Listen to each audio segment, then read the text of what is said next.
Everyone is talking about the new rules, the export bans, and the race to build new mines. That's the public game. But there's a shadow war being fought for the minerals that power our modern world. A war of espionage, corporate coercion, and clandestine deals. And in a dramatic twist of history, the United States now finds itself in the very position China occupied decades ago.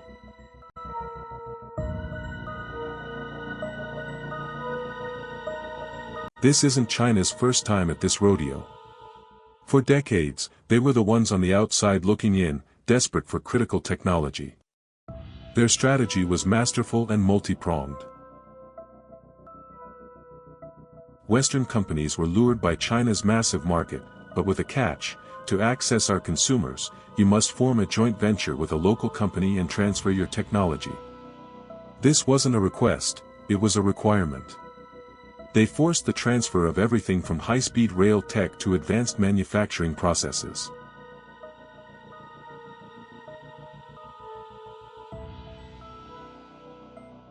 They complemented this with a relentless campaign of industrial espionage. They identified key technologies and acquired them through any means necessary, building their domestic capacity with borrowed, and often stolen, blueprints.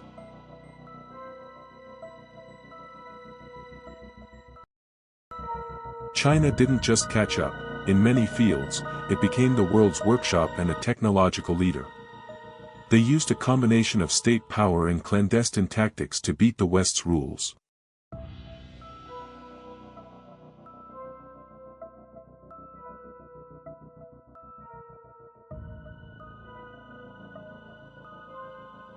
Now, the script has been flipped. China holds the keys to the kingdom, not just raw rare earth ore, but the entire supply chain, the processing knowledge, the magnet manufacturing, and the advanced equipment. And they are using the same tools of state control, but now from a position of strength. Their new blanket oversight isn't just a list of banned items. It's a sophisticated tracking system designed to follow these materials from the mine to the final product, demanding to know the end user and end use. They are creating their own version of the foreign direct product rule, a tool America once used against them. The U.S. defense industry, which needs these materials for everything from F-35 jets to smart bombs, is facing the same dilemma Chinese companies once did. How do you get what you need when the gatekeeper has all the power and is actively watching?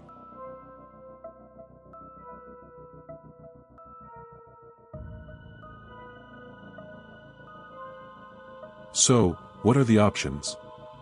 The public strategy is to build a new supply chain and develop new local and international markets, but that takes years. The missiles won't build themselves. This is where the shadow war begins.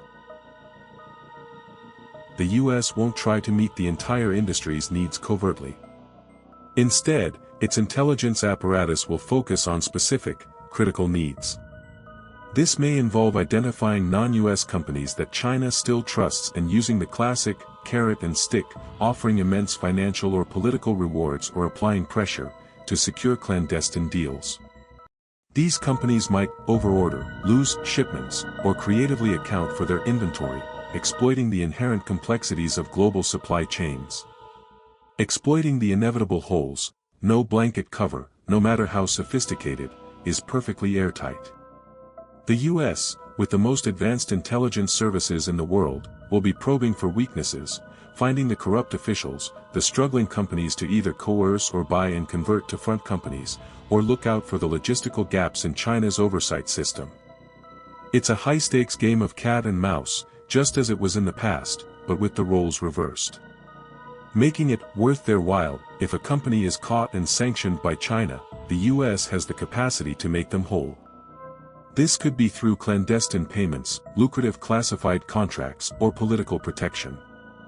The risk is high, but for a company facing a choice between China's stick and America's carrot, the calculation isn't always straightforward. In conclusion, the public narrative is about economics and trade. But the real story is about a fundamental power shift. We are witnessing a full-circle moment, the tactics of coercion and clandestine acquisition that China perfected to rise against Western dominance are now the very tools the United States must consider to avoid being left behind. The covert war for rare earths is already underway, and it proves that in geopolitics, the tables can turn in the most dramatic sense.